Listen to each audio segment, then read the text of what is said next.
बल्दिया उज़्मा कराची और पेवा में यकीनी तौर पर कुछ न कुछ होता रहता है और क्रांति ने फिर जुलूस निकाल दिया। जी हाँ, अब के क्रांति ने भारी वार किया है। लग रहा है कि ये रास्ते में आ रहा था। भाई क्यों मारे गए बच्चा, अभी हम बताते हैं। क्रांति के हत्थे जो चढ़ता है यानी सीनियर डायरेक्टर एचआरएम के, वो फिर बुरी तरह जाता है। अब हम आपको बताते हैं क्रांति ने क्या किया। एक ऑर्डर निकाला है बल्दिया उज़्मा कराची पेवा में 8 मई 2025। ठीक है, इस पे चिड़िया बैठी हुई है क्रांति की। जी हाँ, और क्रांति काम बड़ा बारीक लगाते हैं।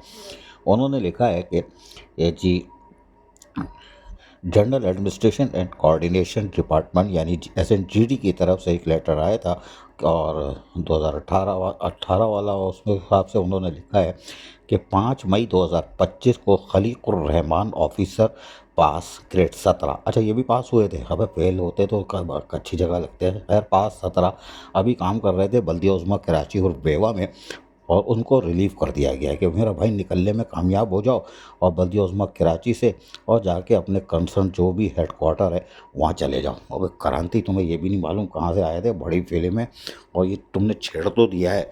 अब देखो ये क्या करता है, क्योंकि इसके साथ भी लिखा हुआ है कि हम इम्तिहान में पास हुए थे और तुम्हारा तो सबको पता है। लेकिन बाहर अब कार्रवाई ये जाके सही जगह बैठ जाएगा। अब क्रांति को भी चाहिए कि बचे, वरना बल्दिया उज़्मा कराची में खलीकुर रहमान एहतजाज तो करेंगे नहीं पेशनर की तरह। लिहाजा कुछ ना कुछ गड़बड़ ज़रूर होगी आने वाले दिनों में, क्योंकि क्रांति का यह लेटर जो है ये रिलीव करने का ये बड़ा भारी पड़ेगा बल्दिया उज़्मा कराची को। अब तो समझ रहे थे कोई बड़ी काम होगी, लेकिन ये बड़ा काम कर दिया है। अजीज़ आरिफ, केबीएस बल्दियाती न्यूज़ कराची।